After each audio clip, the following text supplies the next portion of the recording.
Scalability becomes a concern when you're huge, and when you reach that point, it's going to be a very convenient problem to have.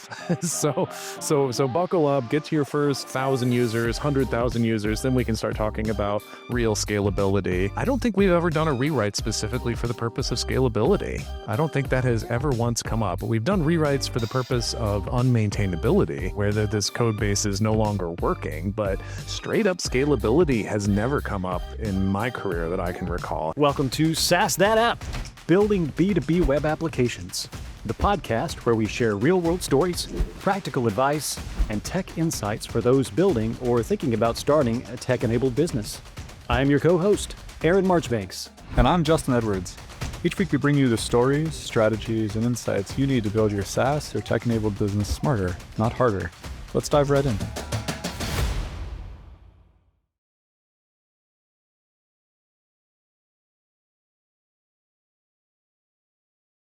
Hello, everybody, and welcome to SaaS That App. My usual co-host Aaron has flown the coop for today, so I'm joined here by our Chief Innovation Officer, Daniel Kane, here at Delta, and our number one developer extraordinaire, Nolan Alimonti. Every SaaS founder, or if not every, many SaaS founders in the course of their journey ask themselves the question, is what I built worthwhile?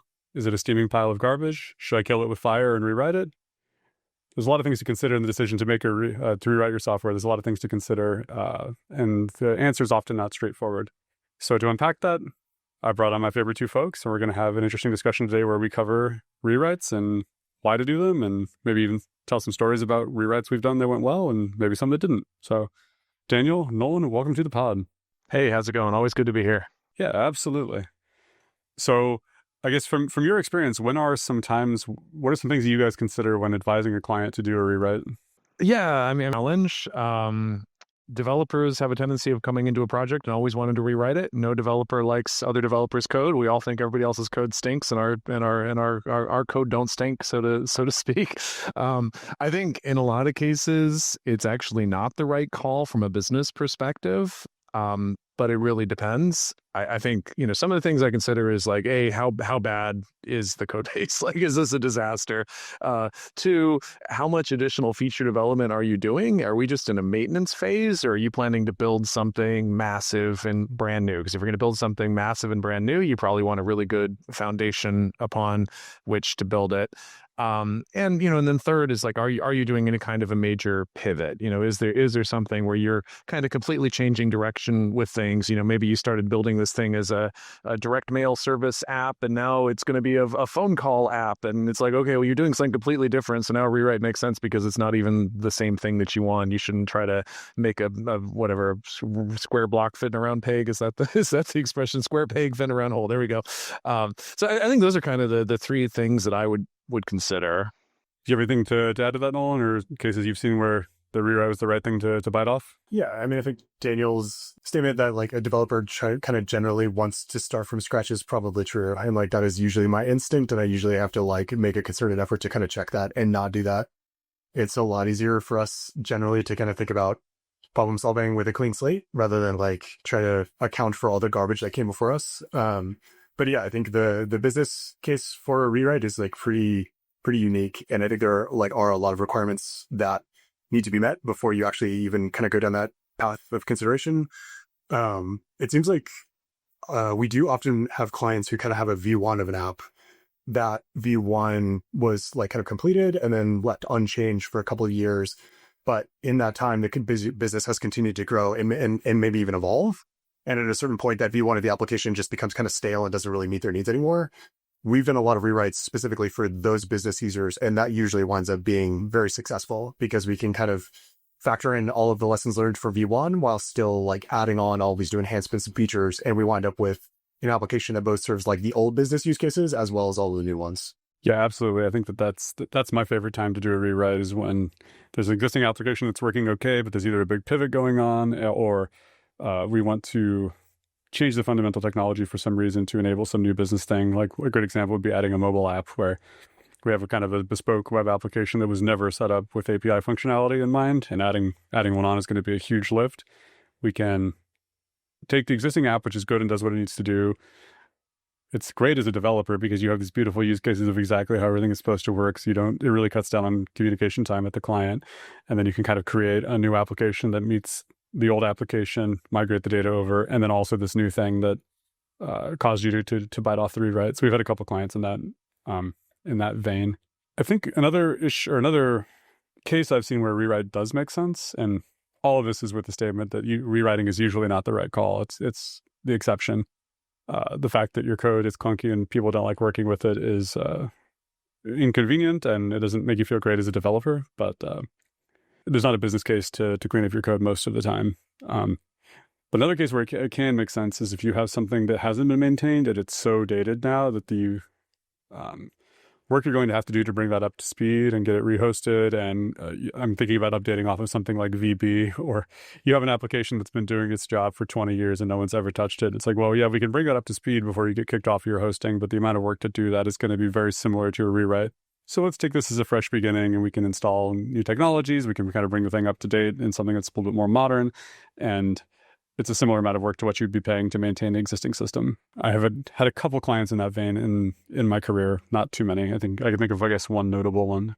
So for, I guess, scaling and not being able to scale is also a reason potentially for doing a rewrite. I guess, can you think of an instance of seeing that in the wild, Daniel? Scaling.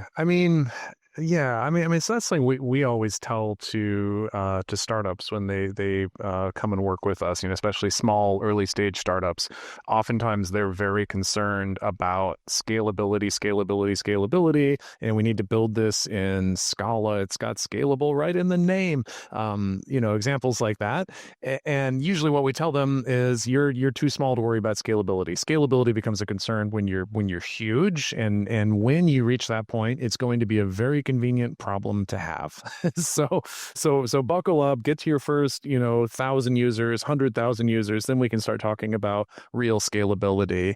I don't think we've ever done a rewrite specifically for the purpose of scalability. I don't think that has ever once come up. But we've done rewrites for the purpose of unmaintainability, where this code base is no longer working. But straight up scalability has never come up in my career that I can recall. Have you had anything like that, Nolan? I don't think so. I've definitely encountered projects where the urge is strong because so many bad patterns and inefficiencies are so fundamentally baked into the code that sometimes I do wonder would it just be faster to kind of scrap this and pick out the various pieces that I want to bring forward, but rewrite those inefficiencies from scratch. But we've never actually moved forward on that. I think that would be a really, really rare kind of scenario. I think we have done micro rewrites where we completely blew up and re-architected a component of an app or an area of an app, but blowing up an entire application for scalability. Yeah, even a front end, right? We've migrated across component libraries or kind of style frameworks, and sometimes that feels kind of like a rewrite at least in the front end, but still fundamentally it's the same code base usually. Yeah, I had one client who was in the IoT space where the initial architecture that was decided upon just was not going to operate at the scale they needed to move quickly into. This is related to a COVID pivot where they were going from something that wasn't contact tracing into contact tracing. And the amount of interactivity between their IoT devices was just so much more than they anticipated. And we had to kind of completely blow up what was existing and rewrite mostly all of it. But that wasn't their entire application. It was just that kind of communication piece. So I can think of that. So I guess you guys have both mentioned kind of as developers, we come in and we have this tendency to want to rewrite because code is bad and it's not our code. So inherently, by definition, it's bad in these kinds of things. I think one reason where you might actually want to rewrite because of code quality issues is if you are either spending so much money on writing each individual feature because of bad patterns that it's kind of making a big investment early on to avoid the death of 1,000 cuts later. That can be a good decision. I also think that kind of another thing that would go into that is if you're having a really hard time keeping talent around because your code base is so dated or it's in a bad piece of tech that people don't want to work in, or it's just miserable to work on. If you're actually having developer churn because your code base is so bad, that may be one of the better reasons to do a rewrite. And I think that's maybe a little bit hard because it's difficult to tell kind of if that's the cause of developer churn or if it's something else. Well, yeah, I mean, when a code base is bad, there are a bunch of reasons for that. I mean, oftentimes it is just straight up bad developers. There are a lot of bad developers out there in the wild. I've been shocked throughout my career how many just awful developers I've worked with. There is no licensing and bonding process for a developer. Anybody can call themselves a developer, throw up a flag, get hired to do that, and you would be amazed. You know, you wouldn't let somebody work on your house's electrical system who doesn't know how electricity works, but people do it all the time with software for their company. They spend hundreds of thousands of dollars, and it's a mess. So one is that developers, there are a lot of bad developers out there. But another really common cause is a lack of clear vision and clear plan when building this thing out originally. And so I think this is one where you as a founder really need to sit back and think about what is going to be different this time. You know, what has actually changed? If we're doing a rewrite and we're doing the same thing that we did last time, you're going to end up in the same pickle that you're already in. And, you know, without naming names, we have a client who we kind of went through this. They came to us with a mess of a code base, horrible code base. I mean, it's just absolutely unmaintainable. And we basically rewrote the code base. And then after doing the full rewrite, it was pivot this way, pivot that way, pivot.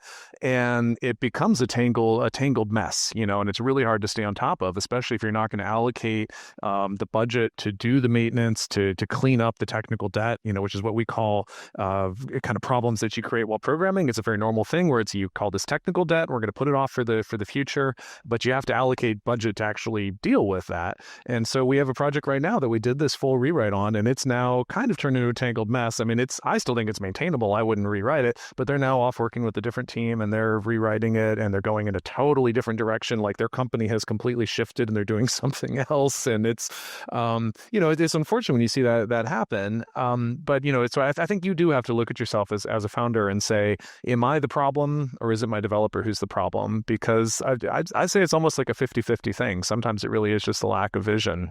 I think that's a super important point, is that a rewrite is not going to solve debt at the product level. Like if you're still not sure what your product should be, or if there's still those types of questions that need to be answered, a rewrite is not going to solve those problems for you. Like the rewrite is strictly a technical solution, right? Like, or a maintainability solution, like maybe cost saving. But if you're carrying over baggage from a product that is like not solidified, or that is still kind of in flux, like you're just going to bring all those same problems into your code base, and you're going to hit the same issues.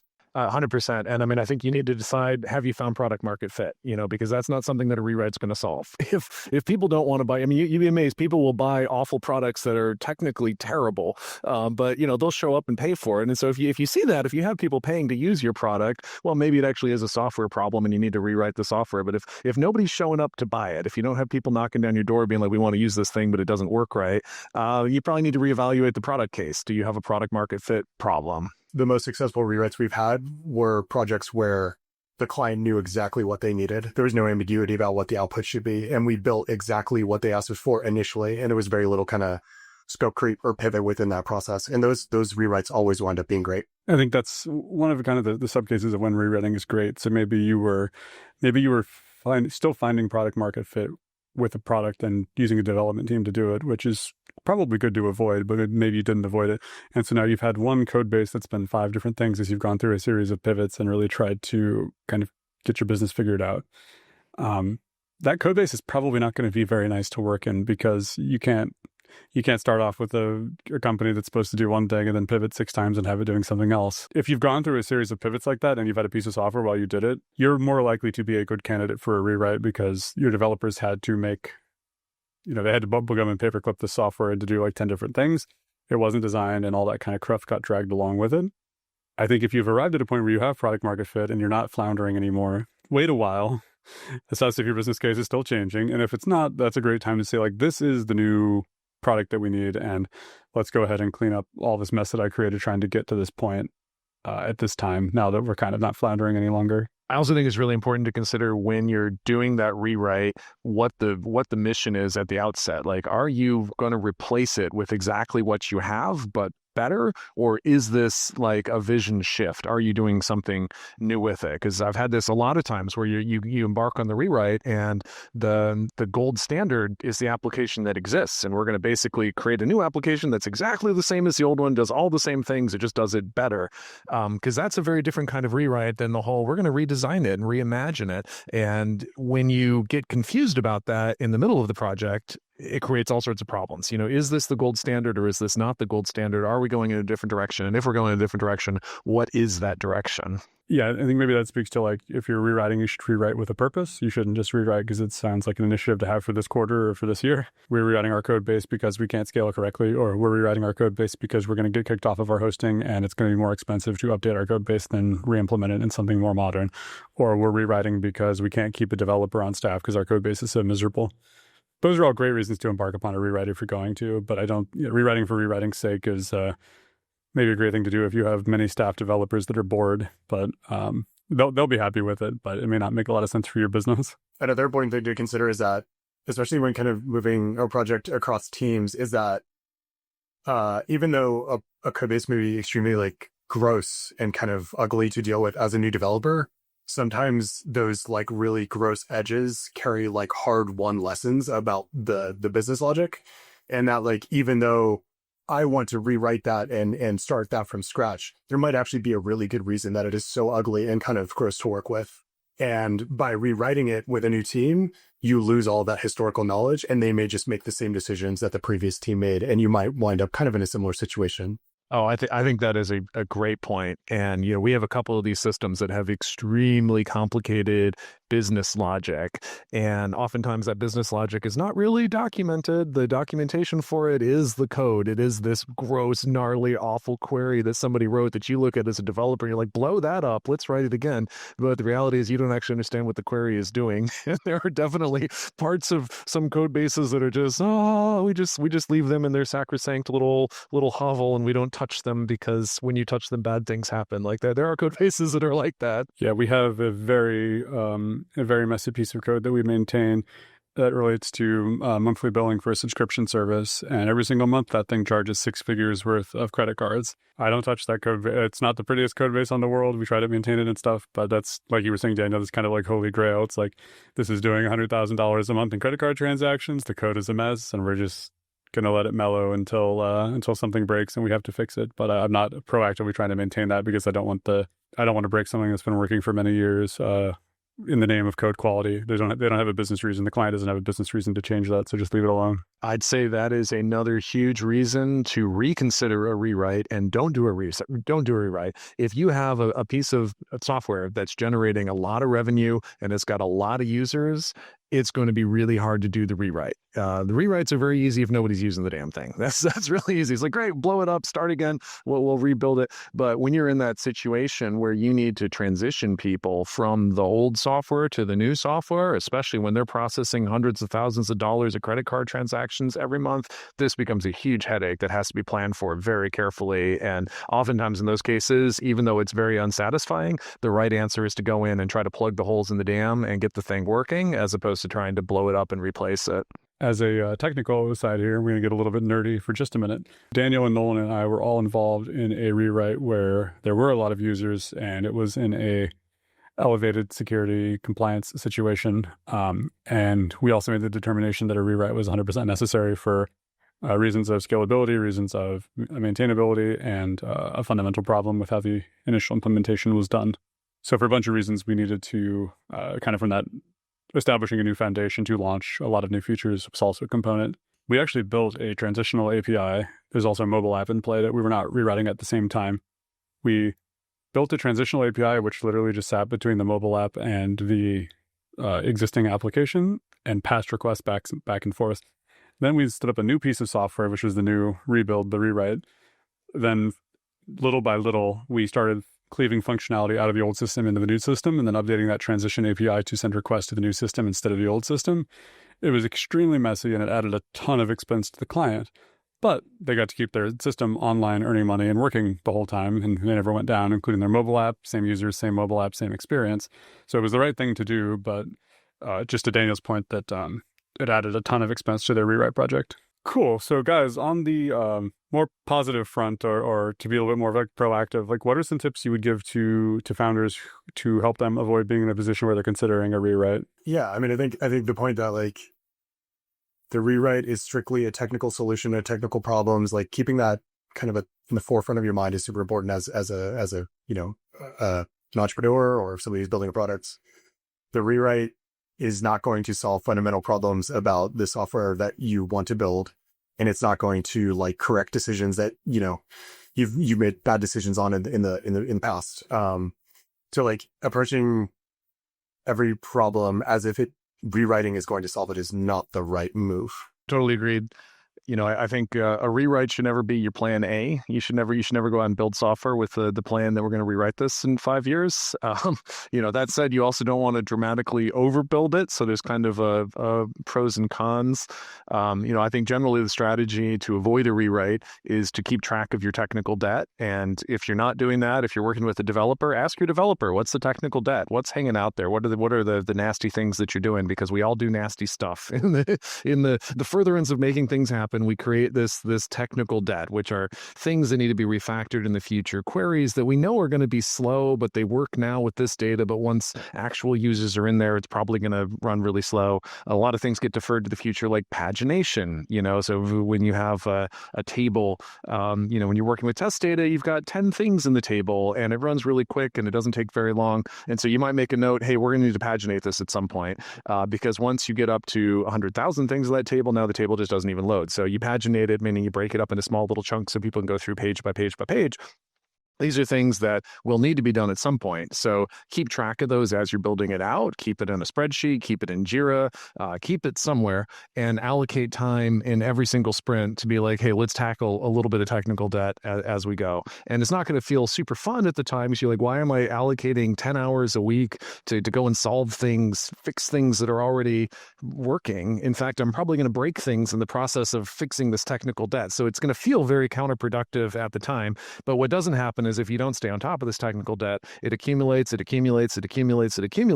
and then one day you're stuck in a situation of, I can't even deploy this application anymore because there's no, modern operating system that will be able to run it, or you have a massive security breach, or who knows what. It's kind of like not maintaining your house, and then one day during a rainstorm, your entire house floods. So you don't want that to happen. So stay on top of it. As you have a little leak, you got to patch the leak. Yeah, so I guess I have three main recommendations for folks to avoid ever needing to do a rewrite, and I think they actually one and two riff off of what Nolan and Daniel said in order. So the first one is don't find product market fit with a code base. Find it with a prototype. Find it with a put together solution to prototype something you're going to throw away, because developers are expensive, and having a piece of software that you pivot in the actual software, like that's to be avoided if you can. So be really sure that you got product market fit before you launch into a product launch, even for like an MVP. It's just expensive to iterate in software. It's much better to iterate in Figma or XD or whatever you're using. The second thing is maintain your code. That's kind of to Daniel's point.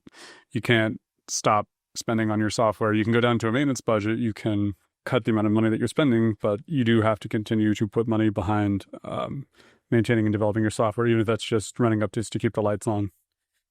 We every year, every couple of quarters, we go through and we find everybody who's out of date. We let them know, like, hey, you're about to fall off of end of life, and we need to kind of update stuff. So we need you to get some money together to pay us to keep your software up to date. And if you're running a piece of software and you're not getting that message, you don't have an active development team, dig into that now, because the pain's only going to get worse, and you may end up in the spot where it's better to rewrite the software than it is to upgrade it, which you want to avoid. And then the last thing that I would say is, especially if you have a regular development team, is give them time to pay down technical debt. It's going to make your developers happy. It's going to make your code base more maintainable. We didn't talk about that specifically yet, but I think if you do cleave off a small budget to let developers take care of the dragons in the code base to pay down that technical debt, you just really kind of true up that foundation and that base, and it leaves you a better place to kind of launch from, and even be open to the fact that might cause bugs for real users that you have to then pay to fix. It's worth the investment just to get that code base into a stable spot. All right, guys. So story time. What's your favorite rewrite? Kind of tell me about it a little bit. Run me through it. Sure. I had to think on it. What's my favorite rewrite? Oh, I mean, we've had some good ones. We've had some really good ones. And I guess there's one that we're doing right now. I don't know if it's my favorite rewrite, but I think it's one of the more impactful rewrites that we've done. It's also one of the more complicated rewrites that we've done. So this was an application that was built for a school system. I won't name any names here, but it's built for a school system, and it handles a lot of their internal processes. And their internal processes are deceptively complicated. You think, school district, how hard could this be? We do stuff that's fintech. We do stuff that's healthcare. How hard could a school district be? And so they came to us with this application that was kind of in shambles. It wasn't really working. People were able to do what they needed to do, but not well. And we worked with it for a little bit, and we're eventually just like, guys, this is not going to be long-term sustainable. I don't even know how to update the PHP version on this at this point. I mean, it's a miracle this thing is still limping along on the server that it's running on, and I don't even know necessarily how we're going to pull the code off and get it running somewhere else. I mean, it was one of these kind of bad situations. So they got some money together, and we started working with us on a rewrite. And I think we've got them in a much better place than they were before. When we got just rave reviews from people when we initially rolled this thing out about how much better it was. But that said, it was not exactly the smoothest process. It was not as smooth as I had hoped. And a lot of that was just because we did not understand the complexity of the business logic. Some of the things we talked about before where it's like, oh, there's this query and it looks gnarly and awful. Well, let's blow that up and start over. Sometimes there are reasons that this thing is so complicated. We also had a really big challenge during this rewrite that one of the people who was kind of the primary visionary for this project left. So she left the organization mid-rewrite, and it left us with somebody new coming in. And the new person who came in had brilliant ideas about how to do things better and was excellent to work with, but it led to us rewriting things that we had rewritten in the middle of the project. The budget spiraled out of control. They figured out how to come up with funding for it, but it certainly wasn't our ideal thing. This thing went up costing about 3 times what we originally estimated, and we're usually pretty on the point with our estimates. And kind of the reasons for that was this change that happened in the middle of the project, and just the complexity of the logic, which was not immediately apparent when we started on the rewrite.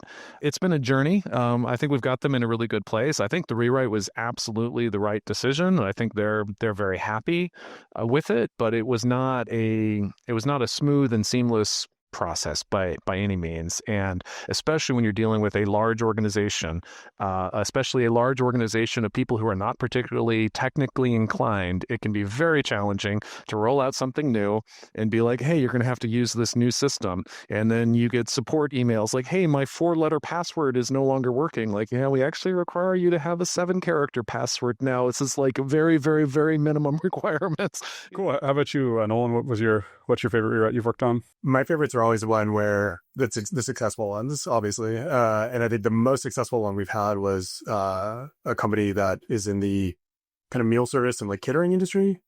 This was an instance where I think they had a legacy app that was largely unmaintained for years, and then they kind of came to us, talked about extending it and enhancing it, and we wound up deciding that a rewrite probably just made more sense. The client knew exactly what they needed. They had learned a lot of lessons with that legacy app, and we were able to build a V2 that I think works a lot better, that the client enjoys using, and I think it's probably one of the more successful rewrites we've done.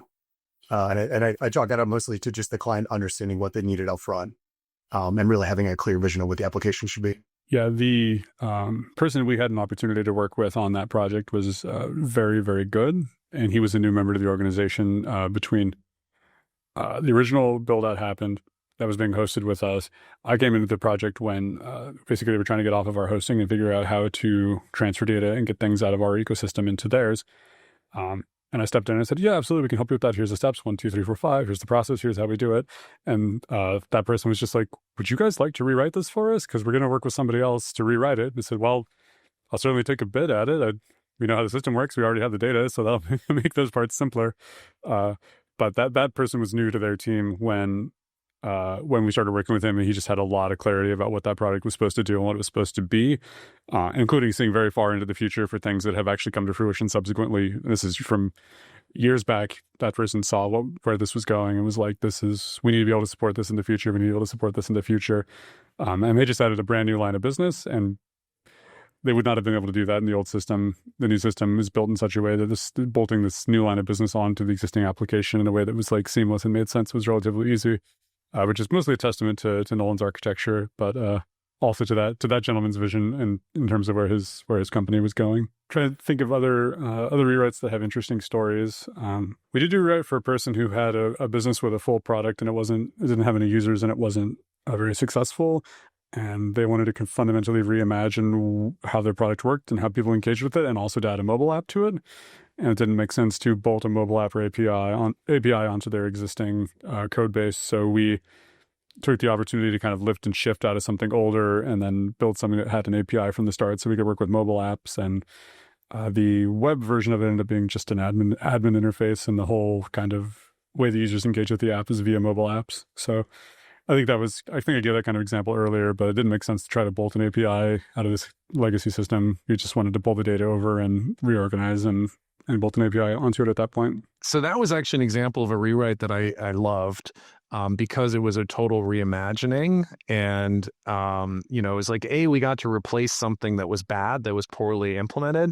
But B, we also got to come up with something that was like beautiful. I mean, that is a gorgeous, gorgeous app, and it was not gorgeous before. And so that was actually a really fun process. We got to work with the designer, and we got to ideate on it and go back and forth and come up with themes and new logos and new user flows. And, and at the end of it, I think we wound up with an app that was way better than there was before. So it wasn't just a rewrite, it was a complete repositioning of the app. And it was a lot of fun. So that was actually, I think, an example of a rewrite that I enjoyed. Most rewrites are a little gnarly, but that one was actually a lot of fun.